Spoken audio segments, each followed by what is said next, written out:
Hello, and welcome to my compare and contrast presentation for music and film. My name is Parker Lynn, and let's begin.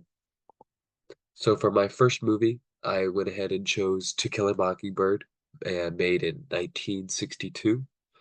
Uh, this will be my first movie, and then later on, 50 years later, my other movie. The score was composed by Elmer Bernstein.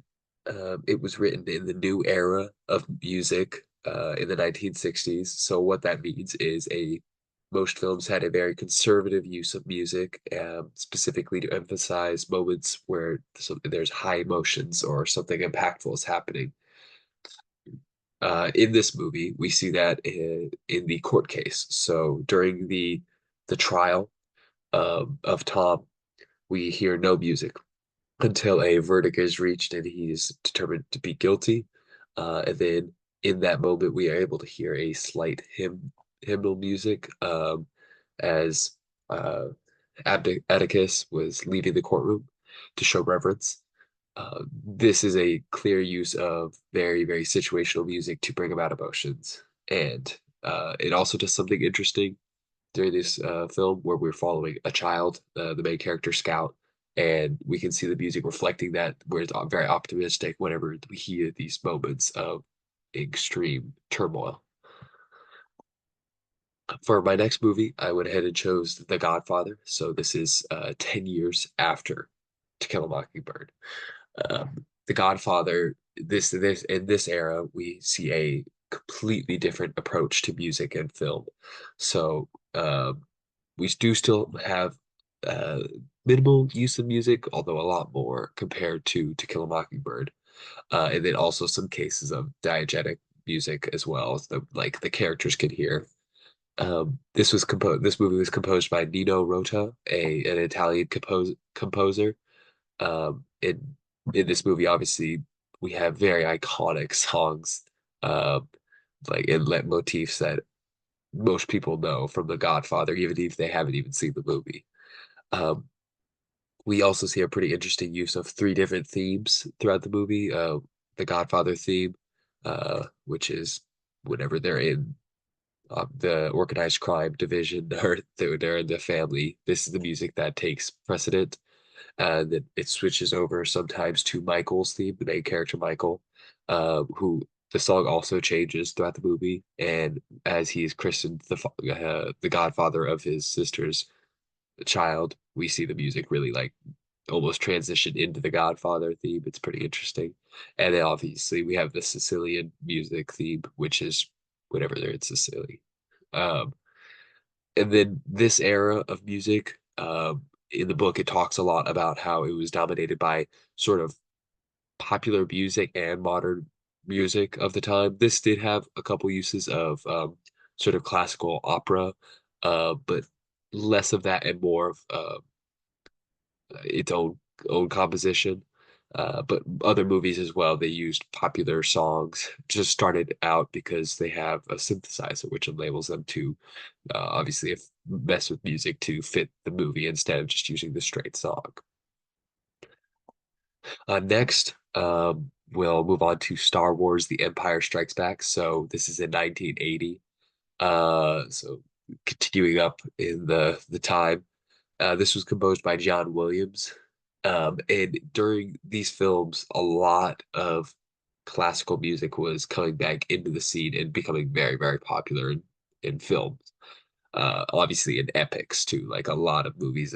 There was trilogies like this and uh, Indiana Jones. So Star Wars, a great example of amazing, amazing classical film scores accompanying the film. And we have symphonic orchestra, the orchestra, and large epics, uh, dramatic scenes. And there also are a lot of uses of leitmotifs in this. Star Wars, very classic.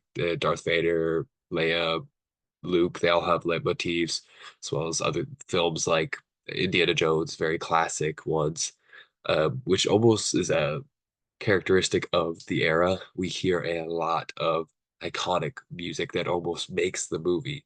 Most people can't help remembering the movie without remembering the song as well. So this the music seems to be very, very emphasized in movies at this time. Next, Pulp Fiction, made in 1994. So this is 32 years after To Kill a Mockingbird. We're pretty far up there.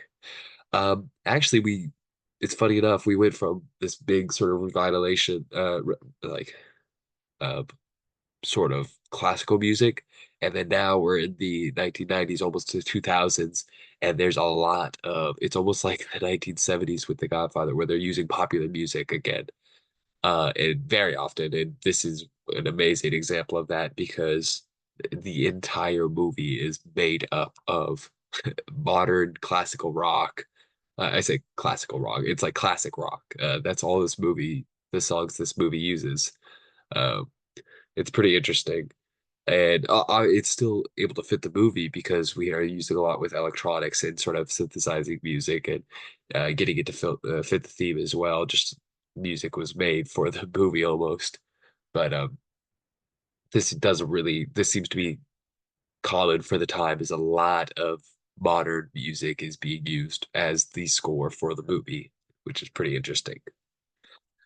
And finally, for my last movie, which will be 52 years after To Kill a Mockingbird, I'm looking at Interstellar. That was made in 2014.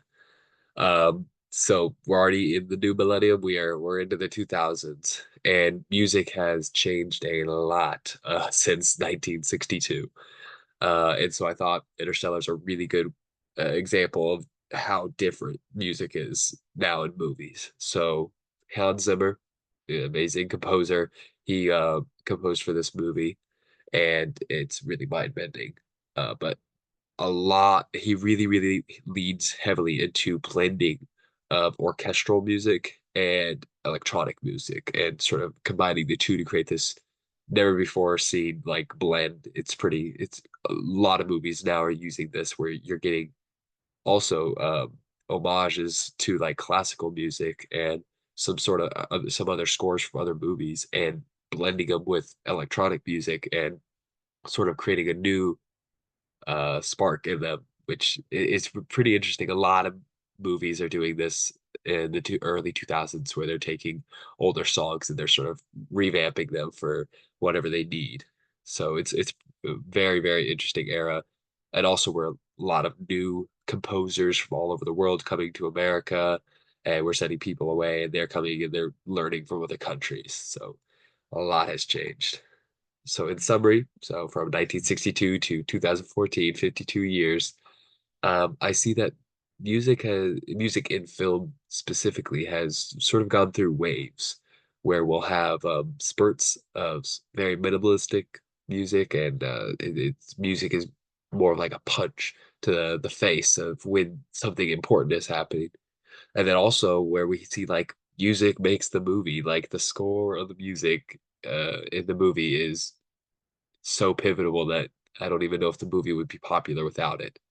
And then it'll go back to quiet. And I don't think this is bad. It's definitely not just like we're not running out of ideas, but we do see like a pretty cool just ebb and flow of like how how music can be sort of different to each movie.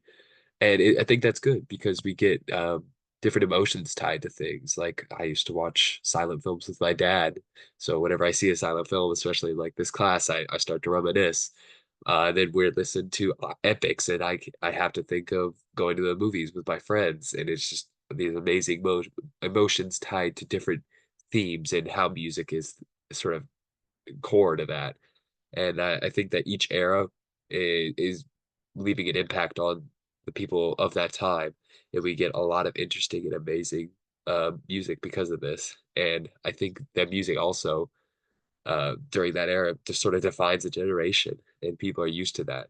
So I think it's really good that we go through these waves of people sort of, I don't know, being connected over time, even though the movies are different, the music will be in essence the same. But yep, that is my presentation. Thank you.